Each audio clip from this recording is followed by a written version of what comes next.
Buenos días, tardes o noches a todos, dependiendo a qué hora nos está escuchando. Nosotros aquí en el Departamento de Asistencia para Víctimas, en la Fiscalía, estamos grabando una serie de podcasts durante la Semana Nacional de los Derechos de las Víctimas. Este año, esa semana se celebra el 18 al 24 de abril y el tema es apoyar a víctimas, generar confianza e involucrar a la comunidad. El tema de hoy se va a enfocar en el tipo de crimen más grande de nuestra comunidad, la violencia doméstica. Contestaremos algunas preguntas comunes y aclararemos algunos malentendidos para generar confianza con nuestras agencias de policías en nuestra comunidad. Me llamo Elizabeth Madrigal y trabajo aquí en el Departamento de Asistencia para Víctimas en la Fiscalía. He trabajado aquí en la Fiscalía por 4 años y escogí trabajar en esta profesión porque me gusta ayudar a la gente y guiarlos por el proceso judicial. Hoy tenemos una invitada especial para ayudarnos a hablar sobre el tema de la violencia doméstica. Ella se llama Nancy López y es una detective aquí en la agencia de policía de Modesto. Hola, Nancy. Hola, muchas gracias por tenerme en el podcast. Bueno, yo me llamo Nancy López y trabajo para el Departamento de Policía de Modesto como una detective. Llevo desde julio 2017 trabajando para este departamento como policía y me hice un detective en mayo del 2020.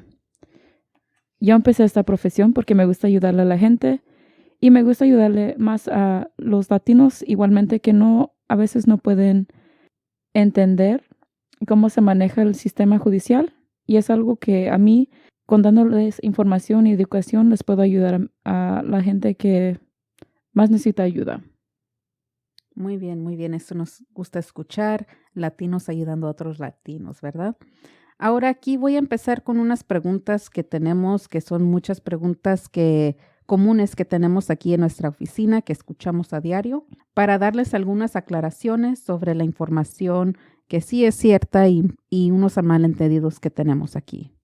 Ahora, Nancy, ¿nos puede explicar por qué cuando los policías contestan una llamada del 911, por qué tienen que arrestar a alguien? ¿Cuándo se requiere arrestar a alguien? En vez de calmar la situación, ¿por qué hay veces que cuando alguien llama al 911 y llegan los policías, alguien tiene que ser arrestado? Esa es una buena pregunta. El Departamento de Policía de Modesto responde a incidentes de violencia doméstica y incidentes donde hay violaciones de órdenes de la corte. Estresamos la aplicación de la ley para proteger a las víctimas y también para que sepan que la violencia doméstica es algo criminal. Es la póliza del departamento para ayudar a las víctimas para que sepan que esto es algo muy peligroso. También estamos requeridos a hacer un arresto porque las leyes de California son muy estrictas. Un arresto se tiene que hacer cuando hay causa probable o que pueden creer que una felonía o un crimen menor pasó de violencia doméstica. Muy bien. ¿Y qué hacen los policías cuando el sospechoso o sospechosa es prófugo de la ley? Bueno, cuando los oficiales van a su casa, ellos tratan de hacer todo lo que ellos puedan para encontrar a la persona con que es el sospechoso o sospechosa cuando están investigando el crimen. A veces cuando no son localizados, ellos otorgan un orden de arresto para el sospechoso o sospechosa. Muy bien. ¿Y qué hacen los policías después? ¿Los van y los buscan o nomás mandan el reporte a la fiscalía? ¿Y cuándo se otorga una orden de arresto para casos como de felonías? Cuando los oficiales tienen causa probable para pensar que la violencia doméstica felonía ocurrió y pueden identificar el sospechoso que no está donde lo puedan encontrar, es cuando se hace la orden de arresto. Muy bien. ¿Y qué hacen los policías después si no lo encuentran? ¿Los van y aún los tratan de buscar o nomás mandan el reporte a la fiscalía? Los oficiales, cuando van a su casa, ellos atentan a encontrar el sospechoso o sospechosa.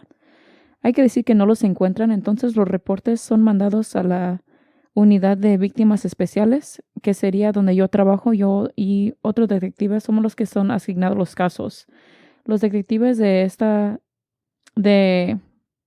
las víctimas especiales atenten de localizar la persona y además las listas de órdenes de arresto son mandadas cada semana a los oficiales que patrullan las calles. Cuando ellos pueden, ellos van y usan estas listas a buscar a las personas en las residencias donde ellos pueden estar. Y Nancy, ¿nos puedes explicar qué significa cuando una víctima lo anombran o la nombran como una víctima confidencial? Sí. Cuando una víctima quiere ser confidencial en el reporte, su nombre, su domicilio, la escuela y número de teléfono que nos dan no es puesto en el reporte de policía. Durante todo el reporte, su nombre sería víctima confidencial. También la víctima les pedimos que llenen un papel donde están pidiendo que sean víctimas confidenciales. Además, lo único que quiero agregar es que si es una violencia doméstica que es de delito menor, ellos no les ofrecen que sean víctimas confidenciales en el reporte. Entonces nomás son para los casos de violencia doméstica felonía. Sí, exacto. Ok, muy bien.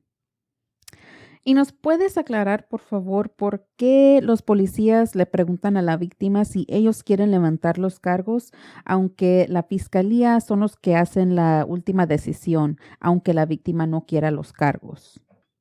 Sí, entiendo que a veces hay confusión con esto.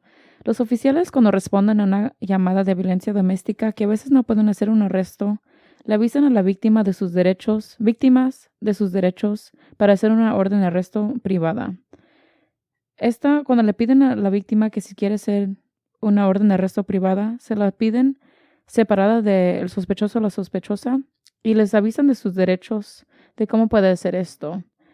Los oficiales no quieren desaconsejar a las víctimas de cómo hacer una orden de arresto privada, pero la cosa es que, como les dije antes, si es violencia doméstica, entonces tienen que hacer el arresto, pero si es algo como vandalismo o algo que pasó mientras estaba haciendo la violencia doméstica en esa residencia, entonces es algo que ellos pueden hacer un arresto privado. Y aquí en la fiscalía les queremos también aclarar que nosotros aquí en la fiscalía, el fiscal quien revisa el caso son los que deciden si se van a levantar cargos o no. Por parte del estado de California, los fiscales toman en consideración la opinión de la víctima, pero también ellos tienen que ver o velar por la seguridad de las víctimas y la seguridad de la comunidad. Y ya cuando se hace un reporte de policía, si las víctimas tienen información adicional o evidencias que no se les entregaron a los policías cuando hicieron el reporte, ¿qué es lo que pueden hacer? Bueno, las víctimas pueden contactar al Departamento de Policía de Modesto y les puede dar su nombre o número de caso para que la persona que les contestó la llamada les pueda dirigir a la víctima al detective apropiado. Les quiero decir que a las víctimas que si tienen más información, por favor vayan y nos den esa información. Por ejemplo, si a la víctima le pegaron en la cara y cuando los oficiales estaban en la casa, nomás se le miraba poquito rojo, pero a los 2 días se le hizo un morete, que vaya con fotos o que vaya para que los oficiales le tomen fotos nuevas de las heridas que tienen ellos. Muy bien. Y si el reporte fue tomado en otra agencia, como en el Departamento de Policías de Cities o de Turlock o el Departamento del Sheriff, ¿ellos necesitarían ir a esas agencias? Sí, exactamente. Donde tomaron el reporte es donde la víctima tiene que ir a darles la información que ellos quieren agregar al reporte. Muy bien, muy bien. Sí. Muchas veces las víctimas quieren llamarnos a nosotros aquí en la fiscalía y nos quieren la información directamente a nosotros, pero la póliza es que vayan directamente a la agencia de policías y ya ellos mandan esa información a nuestra oficina para los fiscales. Y cuando hay una orden de restricción y el acusado o acusada continúa violar esa orden, ¿qué es lo que puede hacer la víctima? Sí, esto es algo muy común. Lo que les quiero decir es que a las víctimas, que ellos reporten cada violación que pasa con estas órdenes, oficiales y los detectives puedan usar esto para determinar qué otros crímenes pueden ponerle contra el sospechoso o sospechosa. Por ejemplo, si continúan violando la orden de protección, hay diferentes crímenes que pueden estar pasando a la misma vez. Si le hacen una amenaza a la víctima puede ser algo que los oficiales o detectives usen para ponerle más cargos a la sospechosa o sospechoso. Muy bien, muy bien. Entonces, ¿cómo pueden mantenerse seguros antes de llegar al departamento de policías o hablar con un policía sobre estas violaciones de la orden? Bueno, lo que les pedimos a las víctimas es que documenten todo. Si ellos tienen un teléfono de celular que tiene para audio o para video, que ellos documenten todo lo que ellos puedan para tener más evidencia que la policía le pueda dar a la fiscalía para que puedan tener toda la evidencia que ellos necesiten para estos reportes. Como tomar fotos, grabar las situaciones. Eso sí. También si ellos tienen la orden en mano para que cuando vayan con la policía ellos puedan ver exactamente qué dice esa orden y que tengan la más reciente con ellos, porque yo sé que a veces tienen más de una o tienen varias y traen la que fue del año pasado. Si tienen la más reciente, esa es la que necesita la policía. Ok, sí. Y aquí nosotros en el Departamento de Asistencia para Víctimas les podemos dar una copia de la orden de protección para las víctimas. Si se les pierde o si necesitan una copia adicional para el trabajo o para que tengan una en el carro y una en la casa, nosotros les podemos dar una copia extra. ¿Y en qué se fijan los policías cuando están mirando a las órdenes de restricción? Hay varias cosas que la policía se fija en las órdenes. Por ejemplo, si la orden fue servida al acusado o la acusada, cuando se expira la orden, si tienen contacto amistoso o si tienen que intercambiar a niños por una orden de custodia. Por eso les pedimos que si tienen la orden completa, que si la pueden llevar cuando vayan a hacer una documentación de una violación de estas órdenes. Y como les dije anteriormente, la violencia doméstica es uno de los crímenes más grandes aquí en nuestra comunidad. Este tipo de crimen no discrimina, afecta a personas de varias razas, estatus económicos, gente de cualquier comunidad. No discriminan y afecta a todos involucrados, también especialmente a los niños. Nancy, ¿nos puedes explicar cómo los efectos de observar o ser testigos de violencia doméstica afectan a los niños? Claro que sí.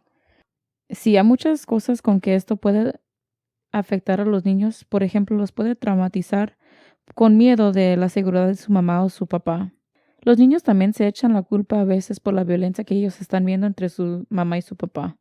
Los niños también aprenden esta violencia en su propia casa por viendo la violencia que está pasando entre sus papás. Un niño también, cuando es expuesto a la violencia doméstica entre sus papás, causa un riesgo en ellos para que cuando ellos sean un adulto también hagan lo mismo de tener violencia doméstica en su domicilio de ellos. Y en estos casos, cuando niños son afectados por la violencia doméstica en el hogar, ¿cuándo se involucra la Agencia de Protección para los Niños? Sí, por póliza del Departamento de Policía de Modesto, si se determina que los niños viven en la casa o que tienen niños en comunes, una copia de reporte se les dirige hacia el Departamento de Servicios de Protección de Niños. Como les dice, es el CPS, ¿verdad? Sí, así se les dice. Okay. Y como nos había dicho anteriormente, cuando alguien si hay una orden de restricción y hay una excepción donde los papás pueden tener comunicación para el intercambio de los niños en una orden de custodia, algunos consejos para seguridad para las personas cuando están intercambiando los niños, cuando hay antecedentes de violencia doméstica. Sí, algunos de los consejos que les puedo dar es que si las víctimas de violencia doméstica están intercambiando sus niños y están en Modesto, enfrente de la policía, del departamento de policía, hay estacionamiento donde es grabado 24 horas de los 7 días de la semana.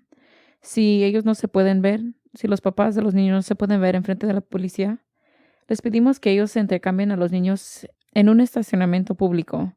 En muchos casos también les pedimos que usen una casa de los abuelitos de los niños o de un familiar donde ellos, que sean común. Nomás quiero agregar que si durante el intercambio de los niños pasa una violación de la orden que tengan, les pido que lo reporten con la policía donde esté pasando esta violación.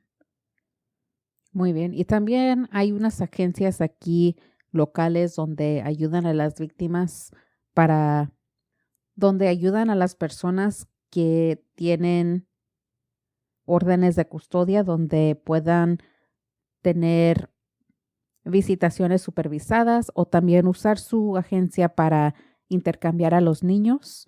Una de esas agencias sé que se llama Sierra Vista. Ellos tienen varias oficinas aquí en Modesto. Ellos son una agencia buena también donde puedan acudir a sus servicios para mantener ese tipo de ayuda, si gustan. Ahora, queremos hablar sobre el estrangulamiento. Esto es algo que es muy en serio y queremos darles información sobre este tema.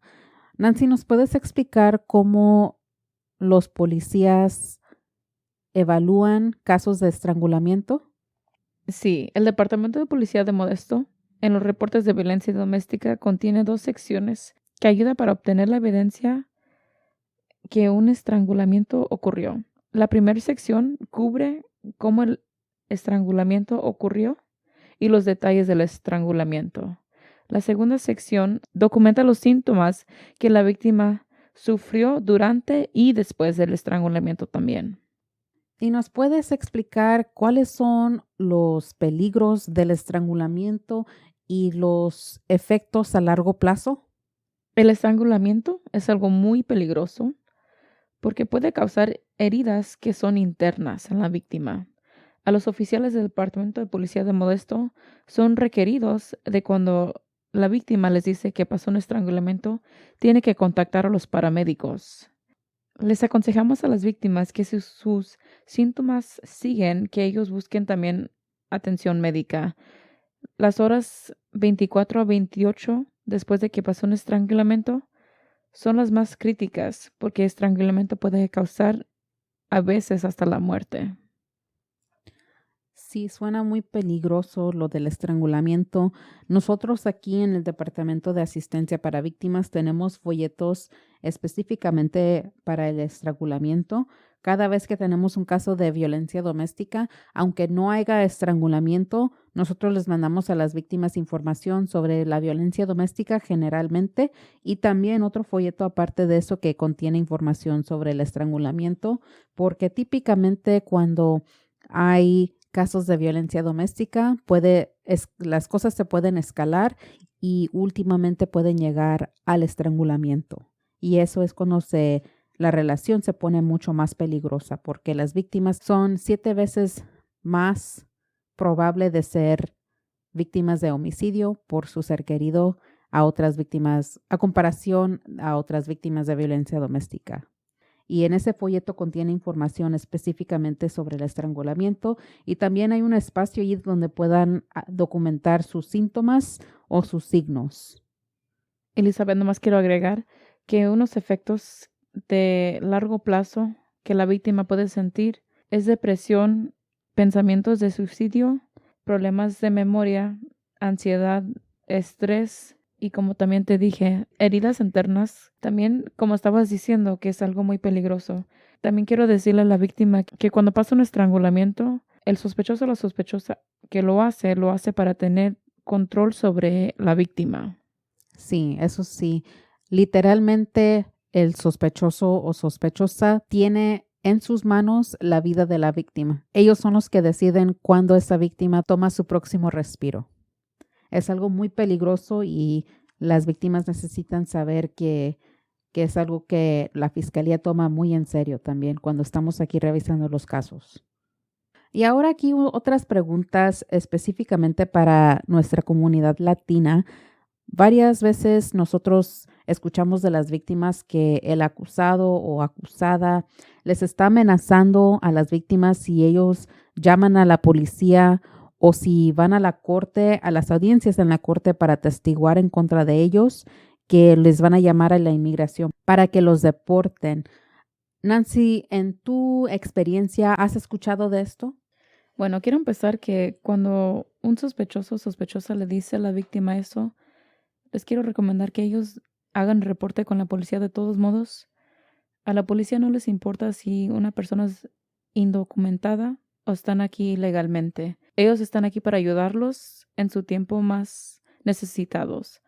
También cuando un sospechoso o sospechosa le está diciendo a la víctima que no quiere que testigue contra ellos, puede ser un crimen adicional también. Por eso les pido a las víctimas que hablen con el departamento de policía para que ellos puedan documentar en su reporte. En mi tiempo que he estado como policía, esto no ha pasado donde la fiscalía documenta que la víctima es indocumentada o ilegal para que ellos sean deportados. Eso no es algo que pasa. Muy bien, gracias por esa aclaración. También les quiero aclarar, para entrar a la corte no se necesita ningún tipo de documento como identificación, pasaporte o algo así para identificarse. Ahorita por el coronavirus sí se necesita alguna forma para poder entrar que los requiere estar presentes ahí en la corte como un citatorio, o si gustan estar presentes por su derecho de las víctimas de la ley de Marcy, alguien aquí de nuestro departamento les puede ayudar a llenar una forma para poder asistir a las audiencias. También vamos a tener un podcast separado para hablar sobre la visa U. Esta es una visa específicamente para las víctimas de los crímenes y hay ciertos tipos de crímenes que califican a las víctimas para este tipo de visa, para las víctimas que no son documentados legalmente aquí en los Estados Unidos. Pero para más información sobre la visa U, por favor escuchen nuestro podcast sobre ese tema. Y para las víctimas que se les requiera venir a la corte para testiguar, va a haber una persona asignada a su caso y ellos van a ser una persona de apoyo para esa víctima, quienes los van a guiar por el proceso judicial, les van a presentar al fiscal que está asignado a su caso y dejarles saber qué es lo que está pasando con su caso. Algunos otros de los servicios que nosotros les podemos ofrecer es inscribirlos para el programa de asistencia para víctimas por el estado que se llama California Victim Compensation Board. Ellos les ofrecen servicios a las víctimas como ayuda para consejería, si la víctima tuvo biles médicos o dentales por el crimen, o si necesitan reubicarse, o si necesitan hacer modificaciones de seguridad en la casa, como cambiar las chapas o comprar un sistema de seguridad para la casa. Este programa puede ayudar a las víctimas con esos gastos. Puede hablar con la persona asignada a su caso de nuestro departamento de asistencia para víctimas para que ellos los puedan inscribir para este programa. Ahora sé que tenemos una comunidad muy grande de latinos aquí en el condado de Stanislaus y hay veces que las víctimas cuando necesitan hacer un reporte no hablan inglés o se les hace difícil hablar en inglés. ¿Qué es lo que pueden hacer las víctimas cuando quieran hacer un reporte y el oficial que viene a ayudarles no habla inglés o tienen una dificultad comunicándose con ellos? Bueno, quiero empezar con que cuando inicien esa llamada de 911, que si la persona que les contesta la llamada no habla español, tienen un sistema que les ayuda a comunicarse con la víctima para que lleguen los oficiales a su casa. Ya cuando llegue un oficial a la casa de la víctima, si el oficial no habla español, ellos tratan de agarrar un oficial que hable español, que llegue a la casa para ayudarles con el reporte. A veces cuando no hay oficiales del Departamento de Policía de Modesto que hable español, les preguntamos al departamento de sheriff que si ellos tienen a alguien que les pueda ayudar. Si es algo que ellos no tienen o el recurso no está ahí, también usamos un sistema por teléfono que nos ayude a traducir a los oficiales para que entiendan. Y aquí en nuestro departamento tenemos a 8 personas quienes hablan español. Específicamente tenemos a 2 de ellos quienes se encargan de los casos donde las víctimas solamente hablan español. Si en algún momento cuando están llamando y ninguno de ellos dos están disponibles, puede pedir para hablar con cualquier persona en nuestro departamento quienes hablan español y así para que nosotros le podamos ayudar lo mejor que podamos. El próximo podcast vamos a tener una entrevista con una fiscal de nuestro departamento, así para contestar las preguntas más comunes que tenemos para los fiscales y aclarar también algunos malentendidos. Quiero agradecerle a la detective Nancy López por estar aquí con nosotros hoy para contestar las preguntas y aclarar unas cosas con nosotros y darnos tanta información específicamente acercado a la violencia doméstica. Muchísimas gracias, Nancy, por estar aquí. Muchas gracias por tenerme en el podcast. Y nomás quiero decir que si alguien tiene una pregunta sobre la violencia doméstica, puede llamar al Departamento de Policía de Modesto y preguntar por la detective Nancy López. Muchísimas gracias, Nancy. Y los esperamos en el próximo episodio de nuestro podcast aquí presentado por el Departamento de Asistencia para Víctimas en la oficina del fiscal del condado de Stanislaus. Estamos aquí para ayudar, apoyar y empoderar. Gracias.